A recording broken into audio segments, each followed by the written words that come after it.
నల్గొండ జిల్లా కేంద్రంలోని ప్రభుత్వ జనరల్ ఆసుపత్రిలో ఒక ముగ్గురు కాంట్రాక్ట్ అవుట్సోర్సింగ్ ఉద్యోగులు ఆత్మహత్య యత్నానికి పాల్పడ్డారు. అయితే గత కొద్ది రోజులుగా ఆ ముగ్గురిని ఇక్కడున్న కాంట్రాక్టర్ ఏదైతే ముగ్గురు కార్మికులను కూడా టార్గెట్ చేస్తూ వారికి విధులు సక్రమంగా కేటాయించకుండా వారిని వీరు కొంత యూనియన్ లీడర్లుగా కూడా వ్యవహరిస్తున్న పరిస్థితి ఉంది.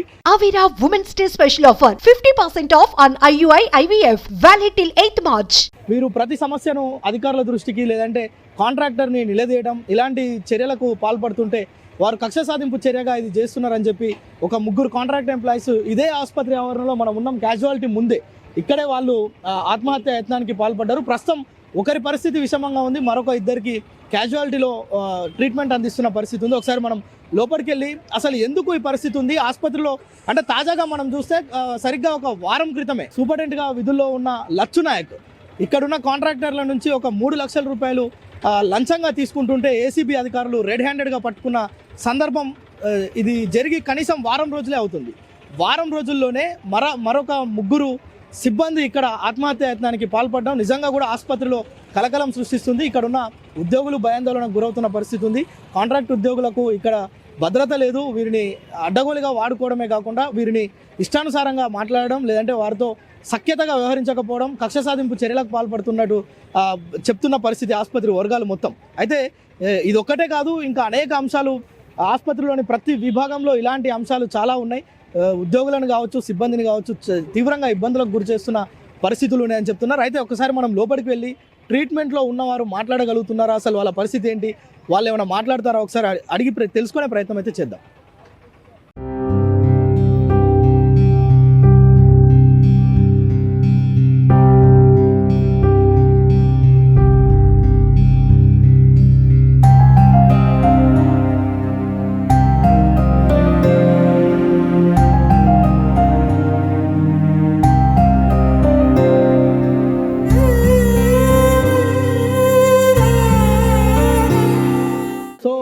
ఇందుకు సంబంధించి మనం ఆసుపత్రిలో క్యాజువాలిటీలో ఉన్నాం. వారంతా ఈ ముగ్గురు పేషెంట్స్ కూడా వీళ్ళంతా ట్రీట్మెంట్లో ఉన్నారు. ప్రస్తుతం ఒకరి పరిస్థితి విషమంగా ఉందని కూడా డాక్టర్లు చెప్తున్న పరిస్థితి. అయితే ఇందుకు సంబంధించి ఇదే కాంట్రాక్ట్కి సంబంధించిన అవుట్సోర్సింగ్ ఎంప్లాయీస్ మనతో పాటు ఉన్నారు. అసలు ఏం జరిగింది అడిగే ప్రయత్నం చేద్దాం. అమ్మ చెప్పండి, అసలు ఏం జరిగింది పొద్దుగాల, ఎందుకు వీళ్ళు ముగ్గురు ఆత్మహత్య యత్నానికి పాల్పడ్డారు? మంత్రి వచ్చింది సార్, మంత్రి వచ్చిన రోజు లెటర్ ఇచ్చినాడు సార్. 10 మంది కలిసి లెటర్ ఇచ్చారు. లెటర్ ఇస్తే ఆ రోజు కనీసం వేతనం జీతం ఇవ్వాలని వీళ్ళు అడిగిరు సార్. అడిగి లెటర్ ఇస్తే లెటర్ ఇచ్చిన కాంచి వీళ్ళు ముగ్గురిని పగబట్టినట్టు వాళ్ళకి 2 నెలల జీతాలు ఇవ్వనుండి ముందు వాళ్ళకి 3 జీతాలు వేసేసి లిస్టులో పేరు రాయలేదు సార్. అందువల్ల ఎంతకాలం నుంచి చేస్తారు ముగ్గురు? చేయబట్టి 24 సంవత్సరాలు సార్. ఆమె చేయబట్టి 8 సంవత్సరాలు, అవతల ఆమె చేయబట్టి 5 సంవత్సరాలు సార్. ఇందువల్ల మీ అందరికి వేసిరా జీతాలు? సార్ ఒకరే వాళ్ళ ముగ్గురికి వేసేసిండు సార్. మీ అందరికి 160 మందిని వాళ్ళ ముగ్గురికి వేసేసిండు, మాకు ఎవరికి జీతం వేయలే. ఇంకా అట్లా డ్యూటీ నుంచి తీసేసింది సార్. అంటే ఈ రోజు అంటే నిన్న వేసిరా వాళ్ళకి 3 రోజులు వేసి లిస్ట్ లో పేరు రాయలేదా? ఈ రోజు రాయలే సార్, ముగ్గురికి రాయలే సార్ పేరు. అంతే. ఉదయం వీళ్ళందరూ మమ్మల్ని తీసుకోలేదుగా, మీరు కూడా పోవద్దంటే మేము కూడా పోకుండా కూర్చున్నాం సార్. కాంట్రాక్టర్ రావాలంటే వచ్చిండు, 10 గంటలకు వచ్చి మాట్లాడుకోవాలి. నేను ఇప్పుడేం మాట్లాడలేను, ఆఫీసర్లు వచ్చినాక మాట్లాడితే నేనేం మాట్లాడాను, మీరు వెళ్ళిపోవాలని మమ్మల్ని వెళ్ళిపోమంటే మేము కూడా పోవాలని మేము కూర్చున్నాం సార్. మేము కూర్చున్నాక వీళ్ళు వద్దొద్దంటున్నా టాబ్లెట్ తెచ్చుకొని మాకేం బాధతో తీసేసిరని వీళ్ళు టాబ్లెట్లు వేసుకుంటారు. అందువల్ల మేము వద్దొద్దంటున్నా కానీ వేసుకురు. మేమేం చేస్తే తీసేసిండు, మేము మమ్మల్ని ఏం పట్టుకుండు, మమ్మల్ని ఎందుకు తీసి పక్కకు పెట్టిండు అదేందో మాకు తెలవాలి. అయితే ఏం తప్పు చేసిండ్రో తీసేసిండ్రు అని అంటారు అని ఇక పొద్దుగాల గోళీలు వేసుకుని ముగ్గురు పడిపోయిండ్రు. ఇవాళ పరిస్థితి అట్లనే ఉంది. సచిన ఇంక అంతే అంతే సార్, జీతాల కొరకే వాళ్ళు మాట్లాడింది కూడా మా అందరి జీతాల ఇది కూడా వాళ్ళు. ఇక వెంకరెడ్డి సార్ వచ్చిన కానించి వీళ్ళు పోయి మాట్లాడిన కాంచి కచ్చ పట్టిండ్రు అన్నమాట. ఇప్పుడు 2 నెలల సంది ఇదే విధంగా నడుస్తుంది, అలా ముగ్గురు మీద బాగా నడుస్తుంది. ఇక జీతాలు వేస్తాడేమో అని చూసినాము. ఇక చూసి అలా ముగ్గురికి వేసిండ్రు. అలా ముగ్గురికి వేస్తారు కల్లా అది డ్యూటీలు కూడా రాయలేదు. అందుకొరకే పొద్దున ఎవ్వరు పని చేయొద్దని ధర్నా చేసినాం.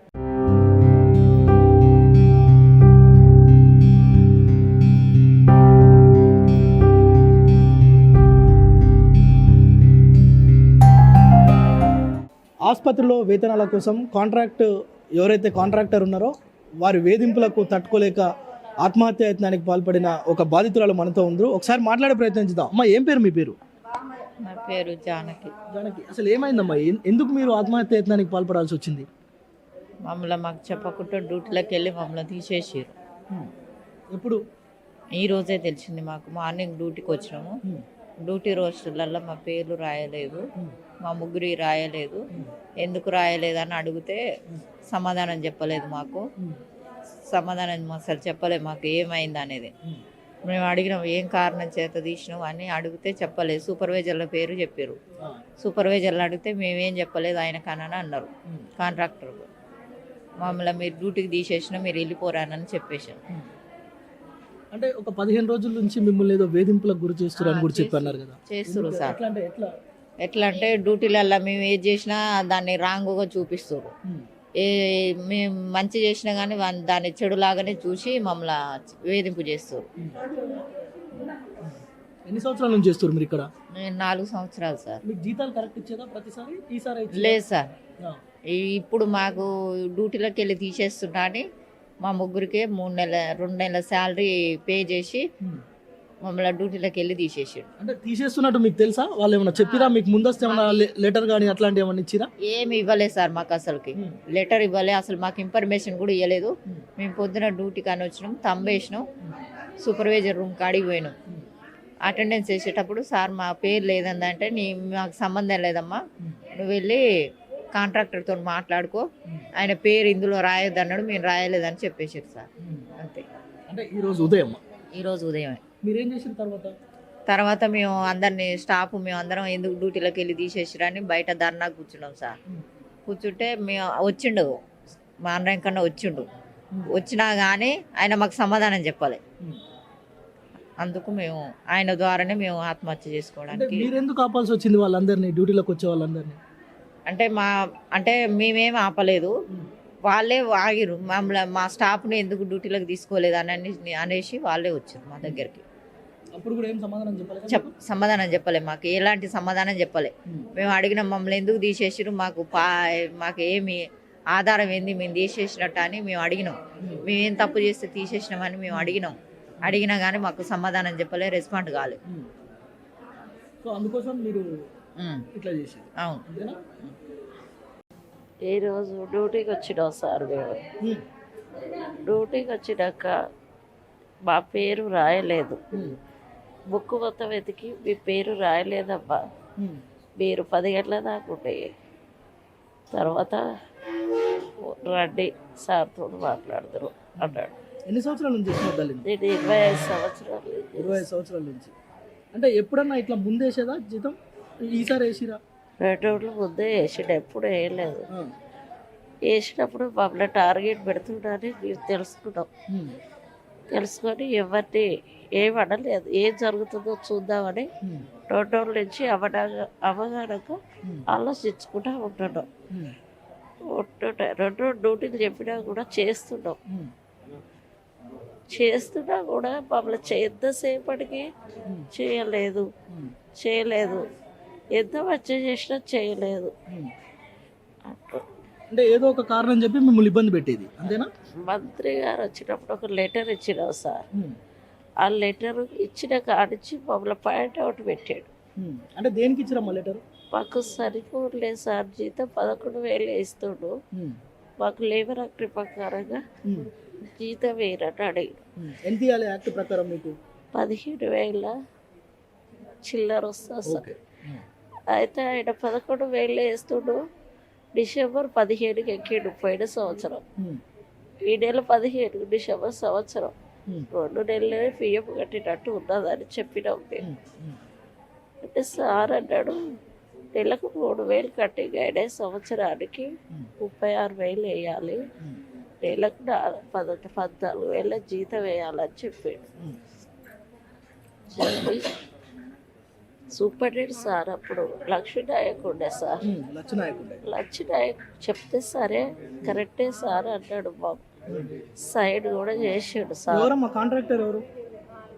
Sai contractor sir. ఈడ సబ్ కాంట్రాక్టర్ వెంకట బాండ్రేకర్. అయితే ఆయన చెప్పిన కానించి మేము సపోర్ట్ చేయట్లేము. ఇచ్చొచ్చినాక సైజులోని అబ్బాయిని సంవత్సరం నుంచి తీసేసాడు. తీసేస్తే ఆ అబ్బాయి అక్క నా నొట్టొట్టిగానే కళ్ళు తిరుగుతున్నాయంటే లెటర్ రాపిచ్చి తీసేసిరక్క. అంటే నేనేమన్నా వేసుకొని వస్తా అని మా ముగ్గురికి ఆడుకొచ్చాడు. వస్తే చెప్పాడు కదా, పోయి మేము అక్కడ మున్సిపాలిటీలో ఉంటాడు కదా మొన్న సార్, ఆ సార్ దగ్గరికి వెళ్ళినాం. వెళ్ళి అయ్యా ఇట్లా సంగతి తప్పు నేర్వో ఆడితోటి లెటర్ రాపిచ్చారు, తీసుకో అయ్యా చచ్చిపోతాడు అని బతిలాడుకో. అమ్మా ఇట్లా చేసినాకన్నా మీ దగ్గరకు వచ్చి మిమ్మల్ని ఏం తీసేయలేదు అట్లాంటి ఏమన్నా చెప్పారా?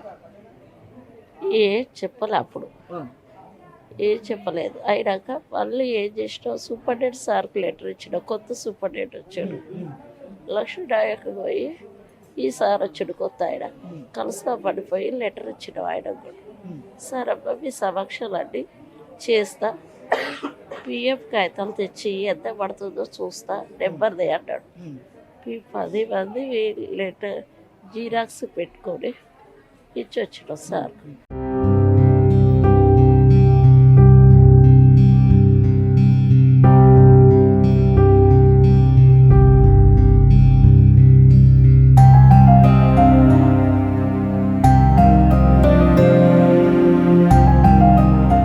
ఆసుపత్రిలో మనం చూస్తున్నాం బాధితులు ఎవరైతే ముగ్గురు ఉన్నారో వారిని మామూలుగా కాదు, కాంట్రాక్టర్ ఇక్కడ టార్చర్ పెడుతున్నారు. ఈ సాయి ఏజెన్సీ అనే సబ్ కాంట్రాక్టర్ ఇక్కడ ఉన్నాడు, అతనే విధులు వేయడం కానీ తొలగించడం కానీ వేతనాలు ఇవ్వడం కానీ ఇలాంటివన్నీ చేసేది వాళ్ళే. అయితే అనేక సంవత్సరాలుగా అంటే దాదాపు 25 సంవత్సరాల నుంచి చేస్తున్న ఈ బాధితులు కేవలం వేతనాల కోసం వాళ్ళను టార్గెట్ చేసి, అంటే ప్రతిసారి వీళ్ళు ప్రశ్నించడం, ఎవరైతే మంత్రులు కానీ ఉన్నతాధికారులు ఎవరైనా వస్తే వారికి రిప్రజెంటేషన్ ఇవ్వడం, ఇలాంటివి చేస్తున్న క్రమంలోనే వీరిని వేధింపులకు గురి చేస్తున్నట్లుగా వాళ్ళు చెప్తున్నారు. అయితే మనతో పాటు వారి పరిస్థితిని పరిశీలించేందుకు ప్రజా సంఘాల నాయకులు కూడా వచ్చారు. అసలు ఒకసారి మాట్లాడే ప్రయత్నం చేద్దాం. చెప్పండి, అసలు ఏం జరిగిందంట? వాస్తవంగా నల్లగొండ ప్రభుత్వ దవాఖానలో ఇటీవల కాలంలో దాని నిర్వహణ అనేది అస్తవ్యస్తంగా మారిపోయింది. ఒక పక్క అవినీతిగా మారిపోయింది, రెండవ పక్క ఇక్కడ పనిచేస్తున్నటువంటి వాళ్ళకి భద్రత లేదు. ఇక్కడ ఉన్నటువంటి వీళ్ళు ముగ్గురు కూడా మారం నాగమణి, ఒల్కి లలిత, బోడ జానకి, వీళ్ళందరూ 26 సంవత్సరాల నుంచి పనిచేస్తున్నారు. 26 సంవత్సరాలుగా పనిచేసినటువంటి వాళ్ళను అర్ధాంతరంగా తొలగించే హక్కు ఎక్కడది నీకు? ఒక కాంట్రాక్ట్ తీసుకున్నవాడు కనీసం జీతాలు ఇచ్చే పరిస్థితి లేదు, వాళ్ళతో గొడ్డు చాకరీ చేయిస్తున్నారు. వీళ్ళు ఎవరేం చేయలేరు, వీళ్ళని తొలగించినా కూడా ఏమనలేదు, వీళ్ళని తిట్టినా కొట్టినా ఏం మాట్లాడినా కూడా ఎవరు పట్టించుకోరు అనేటువంటి అహంభావంతో ఎవడైతే కాంట్రాక్టర్ ఉండో వాడు చేస్తున్నాడు. మేము డిమాండ్ చేస్తున్నాం జిల్లా కలెక్టర్ని, జిల్లా ఎస్పీని, వాళ్ళని వెంటనే తొలగించాలి, ఆ ఏజెన్సీని రద్దు చేయాలి, వాళ్ళపైన SC ST అట్రాసిటీ కేసులు నమోదు చేయాలి. అదే రకంగా వీళ్ళకి ఏమన్నా అయితే ప్రభుత్వమే బాధ్యత వహించాల్సిన అవసరం ఉన్నది. ఇట్లాంటి చర్యలు కొత్త కాదు, గతం నుంచి కూడా అనేక సందర్భాలు జరుగుతున్నాయి. వీళ్ళు జీతం కోసం ప్రశ్నించడం తప్ప మరి ఎట్లా బతకాలి? వీళ్ళు కనీసం ఇచ్చేటువంటి 8,000 10,000 జీతంతో ఎట్లా కుటుంబాలు గడుస్తాయి? అందుకనే తప్పనిసరిగా వీళ్ళకి న్యాయం చేయాలి, వీళ్ళని తొలగించిన వాళ్ళపైన కఠిన చర్యలు తీసుకోవాలి. జిల్లా కలెక్టర్ గారు, SP గారు సందర్శించి వాళ్ళ ఆరోగ్యం మెరుగైనటువంటి వైద్యం కూడా అందించాలి. ప్రభుత్వ ఆసుపత్రిలో అక్కడ జాయిన్ చేసి వదిలేయడం కాదు, మంచి ప్రైవేట్ హాస్పిటల్లో మెరుగైనటువంటి వైద్యం కూడా అందించడానికి సీరియస్గా ప్రయత్నం చేయాలని చెప్పి కోరుతున్నాం. వెంటనే వాళ్ళపైన చర్యలు తీసుకోవాలి. ఎవరైతే సబ్ కాంట్రాక్టర్ ఉన్నారో అదే రకంగా మెయిన్ కాంట్రాక్టర్ ఉన్నారో వాళ్ళు వెంటనే వచ్చి వాళ్ళని పరామర్శించి వాళ్ళ ఆరోగ్యం గురించి తెలుసుకొని వాళ్ళకి ఏం జరగకుండా చూసేటువంటి బాధ్యత మొదలు వాళ్ళు చూడాలి.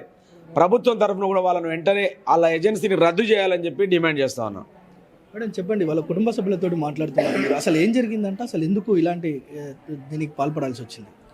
వాళ్ళకి సరైన జీతాలు టైంకు వేయకపోవడం వల్ల, వాళ్ళని పర్మనెంట్ చేయకపోవడం వల్ల మన మంత్రి గారు వచ్చిన సందర్భంలో లెటర్ ఇచ్చారట, మాకు జీతాలు పెంచండి, మాకు న్యాయం జరగండి.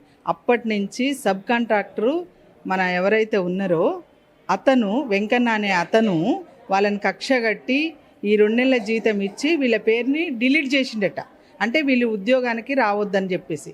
అతనికి ఏమి హక్కు ఉన్నది? ఇవాళ 25 సంవత్సరాల నుంచి పనిచేస్తున్న కార్మికులు, వాళ్ళు పేదలు, SCలు, అంటే మురికి అంతా కూడా వాళ్ళు చెత్త, అలా అనారోగ్యం పాలైనా కూడా ఇవాళ పేషెంట్లకు సేవ చేస్తున్న వాళ్ళ పట్ల ఈ కాంట్రాక్టర్లు ఎందుకు? వాళ్ళకి ఇవ్వాల్సింది కాంట్రాక్టర్లకి 26,000 రూపాయలు ఇవ్వాలని జీవో ఉంది, అయినా వాళ్ళకి 8,000 రూపాయలు ఇచ్చి పని చేయించుకుంటున్నారు, ఎట్టి చేయించుకుంటా ఉన్నారు. మరి ఏంటి అట్లాంటి వాళ్ళని వాళ్ళ మీద సరైన ఈరోజు ఇప్పుడు వాళ్ళని ఎస్సీ అట్రాసిటీ కేసులు వాళ్ళ మీద నమోదు చేయాలి. ఎమ్మటే కలెక్టర్ గారు కానీ ఎస్పీ గారు కానీ సందర్శించాలి. వాళ్ళకి న్యాయం జరగాలి. న్యాయం జరగకపోతే పెద్ద ఎత్తున ప్రజా సంఘాలుగా ఆందోళన చేస్తామని చెప్పేసి మేము డిమాండ్ చేస్తూ ఉన్నాం. వారిని వెంటనే విధుల్లోకి తీసుకోవాలి. ఈ కాంట్రాక్టర్కు ఎవరైతే ఉన్నారో వాళ్ళపైన ఎమ్మటే కేసులు చట్టపరంగా కేసులు నమోదు చేసి ఎస్సీ అట్రాసిటీ కేసులు పెట్టాలని చెప్పేసి మేము డిమాండ్ చేస్తూ ఉన్నాం. ఆ కార్మికుల పట్ల మేము సమస్యలు పరిష్కారం అయ్యేంత వరకు ఐద్వాగా పోరాడతామని చెప్పేసి డిమాండ్ చేస్తూ ఉన్నాం. మరొక ప్రజా సంఘాల నాయకులు మనతో ఉన్నారు. అసలు ఏం జరిగింది ఇక్కడ? వారి బాధితులు ఏం చెప్తున్నారు మీకు? మీరు గతంలో కూడా అనేక ఉద్యమాలు చేశారు ఇక్కడ, ఈ కాంట్రాక్టర్కి వ్యతిరేకంగా కావచ్చు, ఇక్కడ ఉన్న పరిస్థితులకు వ్యతిరేకంగా కావచ్చు, మీరు ఉద్యమాలు చేశారు. ఎట్లా అంటే ఏం చెప్తున్నారు వాళ్ళు మీకు? గతంలో ఈ మాండ్రంక్ అన్న కాంట్రాక్ట్ ఏజెన్సీ అనేది పర్సన్ను తీసేయండి అని చెప్పి పలుమార్లు మంత్రి గారికి కానీ కలెక్టర్ గారికి రిప్రజెంటేషన్ ఇవ్వడం జరిగింది. ఎవరైతే పేదోళ్ళు అయి ఉంటేనే ఇలాంటి హాస్పిటల్లో పనిచేయడానికి సిద్ధంగా ఉంటాం. వాళ్ళ మురికి కానీ అన్ని రకరకాలు చేస్తుంటాము. మరి వాళ్ళ దగ్గర డబ్బులు తీసుకొని వాళ్ళు కొద్ది రోజులు మాత్రం ఉంచుకొని మళ్ళీ తీసేసి మళ్ళీ కొత్త వాళ్ళని పెడితే మళ్ళీ డబ్బులు ఇస్తారు, మళ్ళీ వాళ్ళు రిక్రూట్మెంట్ చేసుకోవాలనేది ఆ తదంగం అంతా నడుస్తుంటే చాలాసార్లు కలెక్టర్ గారికి, ఇక్కడ ఉన్న సూపరింటెండెంట్కు, మళ్ళీ మంత్రి గారికి కూడా ఈ మధ్యకాలంలో కలిసినాం. అసలు మాండ్రింగ్ అనే వ్యక్తికి ఇవ్వకూడదని చెప్పాము. ఎందుకంటే ఎవరైతే కాంట్రాక్ట్ బేసిక్గా పనిచేస్తూ ఉన్నారో వాళ్ళని కొద్ది రోజులు మాత్రం పెట్టుకొని మళ్ళీ కొద్ది రోజుల తర్వాత మళ్ళీ అతను తీసేసి మళ్ళీ కొత్త వాళ్ళని పెట్టుకునే పద్ధతి నేర్చుకున్నాడు అతను. ఇదే తదంగా నేర్పిస్తాడు. ఎవరు మేనేజ్ చేసుకోవాలని ఇక్కడ సూపరింటెండెంట్ మేనేజ్ చేసుకునేది, ఈ పై అధికారులు మేనేజ్ చేసుకునేది. ఈయన పైన కంపల్సరీ చట్టరీత్యా చర్య తీసుకోవాలి. ఈయన పైన ఎస్సీ అటాచ్ కేసు చేయాలి. ఒకవేళ కేసు చేయడం కంపల్సరీ ఉద్యమాల మీద రోడ్డు మీదకి వస్తాం తప్పకుండా. మాండ్రింగ్ అనే పర్సన్ కంపల్సరీ అవుట్సోర్సింగ్ ఏజెన్సీ పక్కా పెట్టాలని చెప్పి మంత్రి గారికి ఇచ్చినాం. ఆల్రెడీ సీఎం దృష్టిలో ఉన్నది ఈ విషయం. సో ఇది ఆసుపత్రిలో అంటే సుదీర్ఘకాలం పాటు 25 సంవత్సరాలుగా ఇక్కడ అవుట్సోర్సింగ్ ఉద్యోగులుగా పనిచేస్తున్నప్పటికీ అనేక సార్లు వీరిపైన కక్ష సాధింపు చర్యలకు పాల్పడడం, వీరి డ్యూటీలు అడ్డగోలుగా వేయడం, లేదంటే 2 షిఫ్టులు అంటే తప్పనిసరిగా మీరు చేయాల్సిందే అని చెప్పి వారిని వేధింపులకు గురి చేస్తున్న పరిస్థితి ఉంది. అయితే వాస్తవంగా కూడా ఆసుపత్రిలో అనేక అవకతవకలు జరుగుతున్నాయి, అనేక అంశాలు ఇక్కడ జరుగుతున్నాయని అనేక సార్లు ఉద్యమాలు చేసిన సందర్భాలు కూడా ఇక్కడ ఉన్నాయి. అయితే ముఖ్యంగా ఈ కాంట్రాక్ట్ వ్యవస్థకు సంబంధించి ఈ కాంట్రాక్టర్లను తొలగించాలి, ఇక్కడ అంటే డబ్బులు తీసుకొని వీరందరినీ రిక్రూట్ చేసుకుంటున్నట్లుగా అనేక సార్లు ఇక్కడ అనేక సందర్భాల్లో ఉద్యమాలు చేసి రిలే నిరాహార దీక్షలు చేసిన సందర్భాలు కూడా ఉన్నాయి. అయినప్పటికీ అధికారులు కావచ్చు, ఇక్కడ ఉన్న ఎవరైతే ఉన్నతాధికారులు కావచ్చు పట్టించుకోకపోవడంతోనే ఇలాంటి ఒక పరిస్థితి ఇక్కడ ఆసుపత్రిలో సంభవించిందని కూడా మనం చెప్పుకోవచ్చు. అయితే తాజాగా మనం ఒక వారం కిందనే ఇక్కడ జరుగుతున్న అవినీతి ఏ స్థాయిలో ఉందంటే, ఒక కాంట్రాక్టర్ నుంచి సూపరింటెండెంట్ స్వయంగా 3 లక్షల రూపాయలు లంచం తీసుకుంటుంటే ఏసీబీ అధికారులు స్వయంగా రెడ్ హ్యాండెడ్గా పట్టుకున్న పరిస్థితి. అప్పటి నుంచి కూడా ఎలాంటి ఇక్కడ మార్పు ఏం లేదు. కానీ ఇక్కడ సూపరింటెండెంట్ లాంటి ఉన్నతాధికారులను ఏసీబీ అధికారులు ట్రాప్ చేసి పట్టుకున్నప్పటికీ ఇక్కడ కాంట్రాక్టర్లలో కానీ కాంట్రాక్ట్ ఉద్యోగులలో కానీ ఎలాంటి మార్పు లేదు. వారు ఇబ్బందులు పడే ఉద్యోగులు, కాంట్రాక్ట్ కార్మికులు వారంతా ఇబ్బందులు పడుతూనే ఉన్నారు. ఇక్కడ దోచుకునే వారు ఎవరైతే ఉన్నారో కాంట్రాక్టర్లు కావచ్చు, సబ్ కాంట్రాక్టర్లు, వీరంతా కూడా లక్షల కోట్ల రూపాయలు ఇక్కడ కుంభకోణాలు పాల్పడుతున్నట్లు కూడా ఇక్కడ ప్రజా సంఘాల నాయకులు చెప్తున్నారు. అయితే బాధితులకు సంబంధించి వీరికి ఎస్సీ ఎస్టీ అట్రాసిటీ కేసు ఎవరైతే కాంట్రాక్టరు ఇక్కడ సాయి ఏజెన్సీ అనే వీరున్నారో వీరిపైన ఎస్సీ ఎస్టీ అట్రాసిటీ కేసు నమోదు చేసి బాధితులకు న్యాయం చేయాలి, మెరుగైన వైద్య సదుపాయాలు అందించాలి, వారికి పరిహారం కూడా చెల్లించాలని డిమాండ్ చేస్తున్న పరిస్థితి. ఇది ఆసుపత్రిలో ఉన్న పరిస్థితి. అదేవిధంగా ఇక్కడ ఇంకా కూడా అనేక అక్రమాలు జరుగుతున్నాయి, వీటిపైన కూడా నిగ్గు తేల్చాలి. కలెక్టర్, ఎస్పీ ఇక్కడ దృష్టి సారించాలి. ఇక్కడ ఉన్న ఉద్యోగులకు సక్రమంగా వేతనాలు ఇవ్వడంతో పాటు ఈఎస్ఐ, పిఎఫ్ కూడా కట్ చేస్తలేరు. వాటి పేరు చెప్పి కూడా ఒక్కొక్క కాంట్రాక్ట్ ఎంప్లాయీ నుంచి 3,000 నుంచి 4,000 రూపాయలు వసూలు చేస్తున్నట్లుగా వారు బెడ్ పైన అంటే ప్రాణాపాయ స్థితిలో ఉన్నవారు వారు ఆవేదన వ్యక్తం చేస్తున్న పరిస్థితి. మరోవైపు కేవలం వారికి అంటే ఏదైతే కార్మిక చట్టాల ప్రకారం వీళ్ళకు 26,000 రూపాయల వేతనం ఏదైతే చెల్లించాలో అది కూడా ఇవ్వకుండా కేవలం 11-12 వేలకే 25 సంవత్సరాలుగా పనిచేస్తున్నారంటే కేవలం ఒక కుటుంబం గడుస్తానికి కనీసం ఈరోజు పెరిగిన ధరలు కావచ్చు, ఇతరత్ర పెరిగిన వీటన్నిటిని దృష్టిలో పెట్టుకుంటే ఒక కుటుంబానికి కనీస ఖర్చు 20,000 అవుతుంది. కానీ వీరు నెల మొత్తం ఎన్ని షిఫ్టులు వేసినా అంటే వీరు వేధింపులకు గురి చేస్తుంటారు కనుక కేవలం ఒక షిఫ్ట్ తోటే ఇంటికి వెళ్ళాలి. కానీ 2-3 షిఫ్ట్లు కూడా వీరు చేస్తున్న పరిస్థితి. 11,000 రూపాయలకే వీరిని గొడ్డు చాకరీ చేసుకుంటున్న పరిస్థితి. గొడ్డు చాకరీ చేయించుకోవడమే కాదు, వీరిని ఏ క్షణంలో ఉద్యోగం తీస్తారో తెలియదు. కొత్త వారు ఎవరైనా వచ్చి అవుట్సోర్సింగ్ ఏజెన్సీకి 1 లక్షో 2 లక్షలో కట్టబెడితే ఇక్కడున్న పాత వాళ్ళని ఏదో ఒక చిన్న రిమార్కు అంటే నువ్వు టైంకి రాలేదనో, పొరక సరిగ్గా పెట్టలేదనో, బాత్రూమ్ క్లీన్ చేయలేదనో, ఇలాంటి చిన్న చిన్న నెపాలు వేసి వారిని పక్కకు పెట్టి కొత్త వారిని లక్షల రూపాయలు తీసుకొని కొత్త ఉద్యోగులను అంటే కొత్త కాంట్రాక్ట్ ఎంప్లాయీస్ని రిక్రూట్ చేసుకుంటున్న పరిస్థితి కూడా హాస్పిటల్లో ఉంది. దీనిపైన ఆసుపత్రి వర్గాలు కావచ్చు, మెడికల్ కాలేజీ సిబ్బంది కావచ్చు, కలెక్టర్ ఉన్నతాధికారులకు కూడా ఇక్కడ జరిగిన తతంగం పైన అనేక ఫిర్యాదులు చేసినప్పటికీ ఇక్కడ ఎవరు దృష్టి పెట్టకపోవడమే ఇంతటి దుర్మార్గమైన పరిస్థితికి దారితీస్తుందని చెప్తున్నారు. అయితే దీనిపైన ఇంకా న్యాయ పోరాటం చేస్తామని ప్రజా సంఘాల నాయకులు కూడా చెప్తున్న పరిస్థితి. అయితే దీనిపైన మరొకసారి మనం కాంట్రాక్టర్ని కూడా అసలు ఏం జరిగింది, ఎందుకు జరిగింది, ఇలా నిజంగానే వేధింపులు ఉన్నాయా, ఇక్కడ ఉన్న సూపరింటెండెంట్ కావచ్చు, అదేవిధంగా కాంట్రాక్టుకు సంబంధించిన వారు కూడా ఎవరైనా అందుబాటులో ఉంటే మాట్లాడే ప్రయత్నం చేద్దాం. అయితే ఈరోజు నల్గొండ జిల్లా కేంద్రంలో జరిగిన 3 అవుట్సోర్సింగ్ ఉద్యోగులు ఆత్మహత్యాయత్నానికి పాల్పడిన సంఘటనకు సంబంధించి మనతో పాటు ఆసుపత్రి సూపరింటెండెంట్ అంటే ఇటీవలే లచ్చునాయక్ అనే సూపరింటెండెంట్ 3 లక్షల రూపాయల లంచం తీసుకుంటూ పట్టుబడ్డ తర్వాత మెడికల్ కాలేజ్ వైస్ ప్రిన్సిపల్గా ఉన్న నిత్యానందర్ని ఇక్కడ ఇన్ఛార్జ్ సూపరింటెండెంట్గా నియమించారు. అయితే వీరి దృష్టికి వచ్చిందా, అసలు ఏం చర్యలు తీసుకుంటున్నారు అనే విషయాన్ని తెలుసుకుందాం. సార్ చెప్పండి, అసలు ఈరోజు ఆసుపత్రిలో ఎందుకు ఒక 3 కాంట్రాక్ట్ ఎంప్లాయీస్ సూసైడ్ అటెంప్ట్ చేయాల్సి వచ్చింది? మీ దృష్టికి వచ్చిందా ఏమైనా? ఇది దృష్టికి వచ్చింది. నేను మార్నింగ్ ఫోన్ చేస్తున్నప్పుడే నాకు చెప్పాను, వాళ్ళ పొజిషన్లో పని చేసుకోమని చెప్పాను. నేను వచ్చిన తర్వాత దాన్ని సమాధానం ఇస్తాను, దాన్ని ఖచ్చితంగా ఎమికబుల్ సొల్యూషన్ ఇస్తానని చెప్పాను. అయితే 9:15కి నేను హాస్పిటల్ ఎంటర్ అయినప్పుడే, క్యాజువాలిటీ ఎంటర్ అయినప్పుడే ఈ 3 టాబ్లెట్స్ వేసుకున్నారు. టాబ్లెట్ లివోసిట్రిజిన్ వేసుకున్నారు. అంతలోపలే క్యాజువాలిటీ మెడికల్ ఆఫీసర్ వాళ్ళని చెకప్ చేసేసి వాళ్ళకి గ్యాస్ట్రిక్ లవాజ్ కూడా ఏం చర్య చేయాలని అది చేసేసారు. అండ్ అప్పుడు నేను అక్కడే ఉన్నాను. వీళ్ళందరూ ఘర్షణగా ఉండే. వాళ్ళకి చెప్పింది ఏంటంటే, మీరు స్థలంలో పోయి పని చేసుకోండి, మనం ఇక్కడ ఉండేది పేషెంట్ సర్వీస్ కోసం, హాస్పిటల్ మంచిదాని కోసం మేము ఇక్కడ ఉన్నాము. సో దాని మీద కాన్సన్ట్రేషన్, ఇదన్నీ చిన్న ప్రాబ్లమ్స్ నేను సార్ట్అవుట్ చేస్తాను, మీకు ఏం అన్యాయం లేకుండా నేను చూసుకుంటానని హామీ ఇచ్చాను. అయితే అది విని చాలామంది వెళ్ళిపోయారు. అయితే 4 కావాలంటే వాళ్ళని తోడుగా ఉండండి, చూసుకోండి అని చెప్పాను. సో అంతలోపల అన్ని ట్రీట్మెంట్ అన్ని ఇచ్చేసి వాళ్ళ HOD of the medical ward కూడా చూసుకొని, మెడికల్ డిపార్ట్మెంట్ చూసుకొని వాళ్ళని ఫీమేల్ వార్డ్లో అడ్మిట్ చేశారు. పేషెంట్ కూడా ఇప్పుడు స్టేబుల్గా ఉన్నారు. Same information convey to collector గారు బీసీలో ఉన్నారు. దాని తర్వాత రమ్మని చెప్పారు మాట్లాడడానికి. సో ఇది జరిగిన ఘటన. ఈ కాంట్రాక్టర్కి సంబంధించి అనేక సార్లు మీ దృష్టికి తెచ్చారట, అంటే ఇలా వర్క్ ప్రెషర్ చేస్తున్నారు, వేతనాలు సరిగ్గా ఇస్తలేరని. ఇప్పుడు ఏమైనా చర్యలు తీసుకునే అవకాశం ఏమైనా అతనిపైన? డెఫినెట్లీ మేము కూడా రిపోర్ట్ చూసాము. వీ హ్యావ్ ఆస్క్డ్ ఎక్స్ప్లెనేషన్ అడిగాం, ఎందుకు సరిగా వేతనం ఇవ్వడం లేదని. దానికి రిటర్న్గా తీసుకొని రిప్రజెంటేషన్ చేయాలని అనుకున్నాము. అయితే కూడా దాన్ని చాలా అలిగేషన్స్ ఉన్నాయి. దాన్ని కూడా మనము చర్య తీసుకోవాలని మనం కలెక్టర్ గారికి కూడా మనం చేయాలని ఉన్నాము. దాని గురించి కూడా మేము waiting to discuss with collector also.